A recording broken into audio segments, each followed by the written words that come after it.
ఓం శ్రీ మహాగణాధిపతయే నమః. శ్రీమాత్రే నమః. మనకు శ్రావణ మాసం వచ్చింది అంటే మొట్టమొదటిగా వచ్చు పండుగ నాగుల చవితి, నాగుల పంచమి, గరుడ పంచమి అని కూడా పిలుస్తారు. ఈ నాగుల చవితి, నాగుల పంచమి ఎలా వచ్చింది, ఈ ప్రాముఖ్యత ఏమిటి అనే విషయమును మనం ఈ వీడియోలో తెలుసుకుందాం.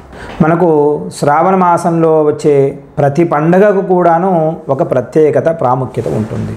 పైగా విశేషమైన పండుగలలో మొట్టమొదటి పండుగ శ్రావణ మాసంలో వచ్చే నాగ చతుర్థి మరియు గరుడ పంచమి అని కూడా పిలుస్తారు. ఇవి చీమ నుండి మొదలు పెట్టుకొని ఇత్యాది జీవరాశులందరికీ కూడాను చతుర్థి ఎంతో విశేషం. రాయి, రప్ప, చెట్టు, చేమ, వాగు, వరద, నీరు, నిప్పు అన్నిటా కూడాను అందరిలో కూడాను దైవత్వాన్ని దర్శించే విశిష్టమైన సంస్కృతి హిందువులది. హిందువుల దృష్టిలో పాము కూడా పరమాత్మ స్వరూపం. ఇదేమిటండి, పాములేమో విషసర్పములు కదా, మరి మనమేమో మానవులము. ఒకవేళ మన పాలలో పుట్టలో పాలు పోస్తున్నాం అనుకోండి, వెంటనే సర్పం బయటకు వస్తే ఏం చేస్తాం? పరిగెత్తి పారిపోతాం కదా. అదే విధముగా దానిలో ఉన్న చెడు అనగా విషము, మనలో కూడా చెడు ఉంటుంది కదా. ఈ చెడు తొలగిపోవడానికి ఒక చెడు వాడిని మనం అర్చన చేస్తున్నాం. ఆయనలో ఉంది విషము, నాలో కూడా విషము ఉంది. మానవుడు ఏమిటంటే పైన మనిషికి మాత్రం కనబడడు, విషమంతా కూడా లోపలే ఉంటుంది. ఎవరు చెబుతారు కదా, ఏమిటి, పాముకు నాలుకలో ఉంటుంది విషము, తేలుకు కొండిలో ఉంటుంది విషము, మనిషికి వల్లంతా కూడా విషము. వీడు విషము ఎప్పుడు వెదజల్లుతాడో కూడా తెలియదు. అలాంటి వాడు ఒక విష సర్పాన్ని అర్చన చేస్తూ ఉన్నాడు. అంటే నాలో ఉన్న విషమునంతా కూడా తొలగించమని చెప్పి సర్పదేవతను అనగా సుబ్రహ్మణ్యేశ్వర స్వామి వారి ఆరాధన చేస్తూ ఉన్నారు. ఒకానొకప్పుడు 1000 పడగల ఆదిశేషువు విష్ణుమూర్తికి పాన్పుగా ఉన్నాడు. అందరికీ తెలుసు కదా. ఇప్పుడు కూడా మనం ఎక్కడైనా దేవాలయానికి వెళితే విష్ణుమూర్తికి పాన్పు ఎవరుంటారయ్యా అంటే ఆదిశేషుడు 1000 పడగలు వేసుకొని ఉంటాడు. పరమేశ్వరుడేమో కంఠాభరణం వేసుకొని ఉంటాడు, చేతికి ఆభరణాలు, కంకణములు. స్వామి కాళ్ళ నుండి మొదలు పెట్టుకొని చిన్న చిన్న పాములు, పెద్ద పెద్ద పాములు, విషసర్పాలన్నీ కూడా స్వామి మీదే ఉంటాయి. గణపతికేమో నాగాభరణం సమర్పయామంటే నాగాభరణం వేసుకొని ఉంటాడు, పైగా పొట్టకు కూడా చుట్టుకొని ఉంటాడు, నాగ యజ్ఞోపవీతం కూడా వేసుకుంటాడు. దేవతలు ప్రతివారు కూడాను నాగులతో సంబంధం కలిగి ఉన్నారు. అదేవిధముగా మానవులు ఎవరైతే నాగులను అర్చన చేస్తారు అనగా ఏమిటి, ఈ శ్రావణ మాసంలో వచ్చే నాగ చతుర్థి లేదా నాగ పంచమి లేదా మరలా వచ్చు 3 మాసముల తర్వాత కార్తీక మాసంలో కూడా వస్తుంది నాగుల చవితి. ఆ రోజు కానీ ఎవరైతే స్వామిని అర్చన చేస్తారో వారిలో విషములన్నీ తొలగిపోతాయి. ప్రతి మానవుడిలో విషం ఉంటుంది కదా. విషం అంటే ఏమిటి? చెడు. మనకు జరిగే చెడు అయినా అనుకోండి, లేదా మనలో ఉన్న చెడు అయినా కానీ ఇవన్నీ తొలగిపోవాలంటే ఏమి చేయాలి? కేవలం ఈ నాగుల చవితి కానీ నాగుల పంచమి రోజు కానీ స్వామిని ఎవరైతే అర్చన చేస్తారో, ఎవరైతే స్వామికి పాలు పోసుకొని స్వామివారికి ఆరాధన చేసి ఉపవాసంతో ఉండి స్వామిని ఎవరైతే పూజిస్తారో వారి ఇంటిలో దారిద్ర్యము తొలగిపోతుంది, విషమునకు సంబంధించిన బాధలు తొలగిపోతాయి. విషము అంటే కష్టము, బాధలు, ఈతి బాధలు, నాగదోషాలు, కుజదోషం, సర్పదోషం, వివాహం కావడం లేదండి, ఇదే ఆరాధన, లేదు సంతానం లేదండి, స్వామి ఆరాధన చేయండి అని చెప్పి పురాణాలు చెబుతూ ఉన్నాయి. కాబట్టి శ్రావణ శుద్ధ పంచమి రోజున నాగపంచమిని పిలుస్తాం, ఇందాక చెప్పుకున్నాం కదా. అదేవిధంగా ఈ బ్రహ్మదేవుడు ఆదిశేషును అనుగ్రహించిన రోజు ఈ నాగుల చవితి. నాగుల చవితి మాదిరిగానే నాగపంచమి లేదా గరుడ పంచమి అని చెప్పి నాగదేవతను పూజించి పుట్టలో పాలు పోయడం కూడా మనకు తెలుసు. ఈ నాగపంచమి రోజున దేవతని ఎవరైతే ఆరాధన చేస్తారో వారికి ఈ సంవత్సరం అంతా కూడాను ఏ సమస్యలు లేకుండా అన్నీ సవ్యంగా నెరవేరుతాయి. సమస్యలు ఉంటే ఇందాక చెప్పాక విషము, మనకు ప్రతి వచ్చే సమస్య కూడాను విషంతో సమానం కదా. బాబోయ్ నేను ఇలా తట్టుకోలేకపోతున్నాను, ఏం చేయమంటారండి అని చెప్పి బాధపడుతూ ఉంటాం కదా. అలాంటి సమస్యలన్నిటికీ కూడాను తొలగిపోవడానికి మూలము ఈ నాగుల చవితి, నాగుల పంచమి. నాగుల పంచమి రోజు ఎవరైతే కేవలం పాలు పోస్తే, చాలామంది అంటూ ఉంటారు, అయ్యా పాలు పోస్తే పాము తాగుతుందా? పాలు, కొందరు గుడ్డు కూడా పెడతారు. ఇవన్నీ వారి సాంప్రదాయాలు. కొందరేమో నువ్వుల ముద్దలు, చలివిడి ఇవన్నీ తెచ్చి స్వామికి నైవేద్యంగా పెడతారు. ఎవరి సాంప్రదాయాలు వారివి, ఎవరిని ఏమీ అనకూడదు. మరి పాము పాలు తాగుతుందా లేదా అంటే మనకెందుకు తెలుస్తుందా? పూర్వం మన పెద్దలు ఏదైతే చెప్పారో అది చేస్తే చాలండి. మనం దాని మీద చర్చలు పెట్టి పామును తీసుకొని వచ్చి చాలామంది పాలు తాగదు పాము ఇవని చెప్పి కూడా అంటూ ఉంటారు. మనం కూడా వింటూ ఉన్నాం. అది మనకు అవన్నీ అవసరం లేదండి. మీ పెద్దవారు ఏం చెప్పారు? నాయన, ఈ చవితి రోజు కానీ పంచమి రోజు కానీ పాలు పోస్తే చాలరా, ఆ పాలు పోసినంత మాత్రం చేత మన ఇంటిలో బాధలన్నీ కూడా తొలగిపోతాయని చెప్పారు కదా. కాబట్టి మనము కూడా అదే చేద్దాము. కొత్త పనులు ఏమీ చేయవలసిన అవసరం లేదు. ఉన్న విషయాన్ని మాత్రమే మనము అదే తదంగా చేస్తూ వెళితే చాలు. మరి ఇలా చేయడం వలన మనకు ఏదైనా దోషాలు తొలగిపోతాయా?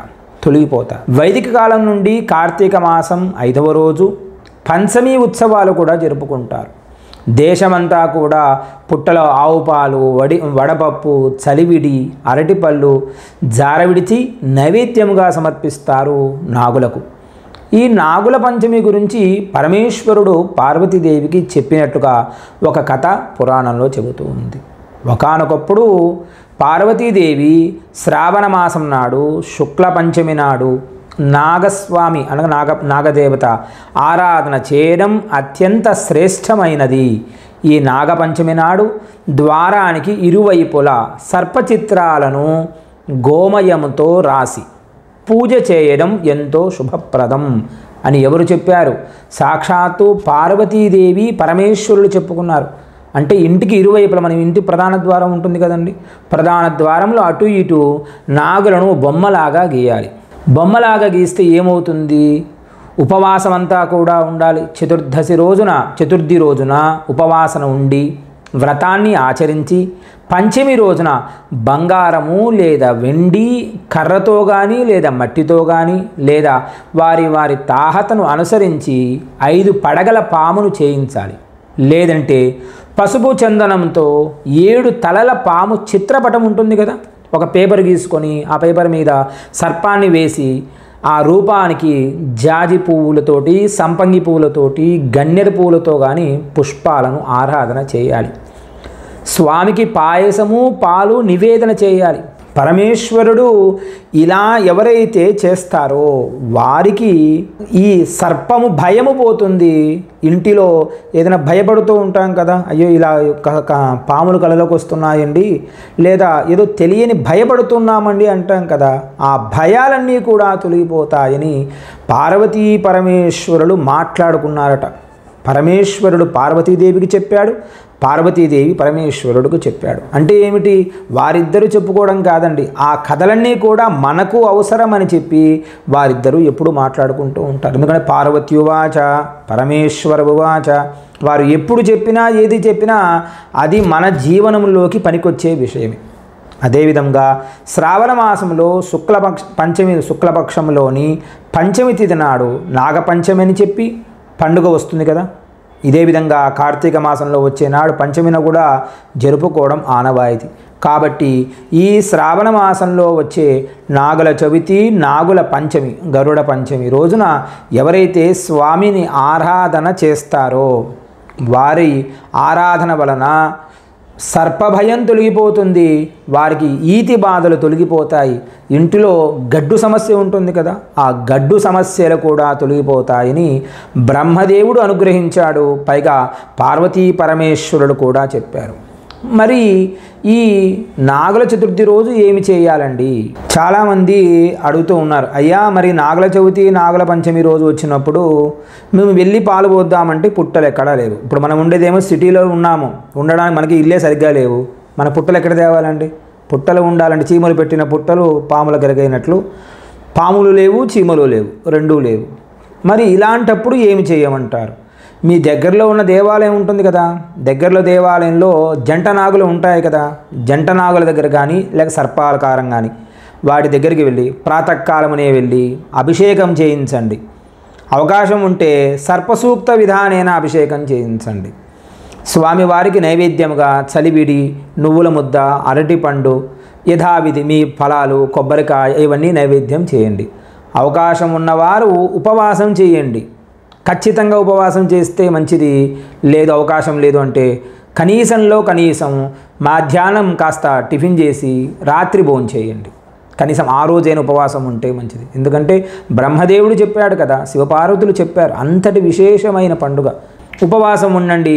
మరుసటి రోజు పంచమి రోజున ప్రాతకాలంని మళ్ళీ స్వామికి నమస్కారం చేసి ఆరాధన చేసి భోజనం చేస్తే చాలు. లేదండి దేవాలయం కూడా వెళ్ళలేని పరిస్థితి, అప్పుడేం చేయమంటారు? ఇంటిలో జంట పాములు కానీ పాములు ఉంటాయి కదా, వెండి సర్పంతో కానీ రజితం కానీ లేదా ఇంకొక ఆకారంలో ఉన్న ఏది లోహంతో కానీ ఇత్తడి కానీ వెండి కానీ బంగారం కానీ ఇవన్నీ ఉంటాయి కదా, వాటికైనా అభిషేకం చేయించండి. ఎందుకంటే ఎగ్గొట్టడానికి మార్గాలు చూడకండి. ఇది పండుగను స్కిప్ చేయొద్దు ఎట్టి పరిస్థితిలో. ఎందుకంటే సంవత్సరం అంతా కూడాను మీరు ఆనందంగా ఉండడానికి కేవలం స్వామి ఆరాధన చేస్తే చాలు.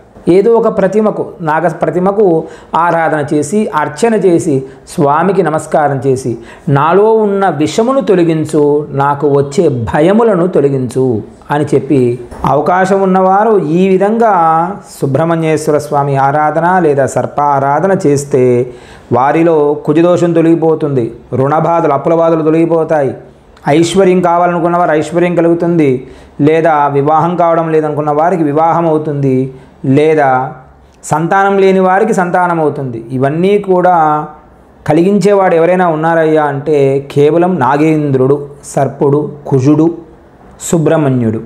కాబట్టి అవకాశం ఉంటే ప్రతి ఒక్కరూ కూడా వెళ్ళి దగ్గరలో ఉన్న దేవాలయంలో నాగుల చవితి రోజున స్వామిని అర్చించండి. అందరూ ఆనందంగా ఉండడానికి మనంతకు మనమే మూలం వేసుకోవచ్చు. ఏదో విత్తు వేస్తే తప్ప చెట్టు రాదు కదా. మీరంతకు మీరు కష్టపడి శ్రమిస్తే తప్ప మీలో ఉన్న అపజయాలు తొలగిపోయి జయాలు కలుగుతాయి, కేవలం ఒక్క పూట మనము కష్టపడడం వలన. కాబట్టి అందరూ కూడా ఈ నాగుల చవితి నాగుల పంచమిని స్వామివారి ఆరాధన చేయండి. తప్పకుండా అందరూ కూడా ఆనందంగా ఉండగలుగుతారు. మంగళం మహత్. స్వస్తి.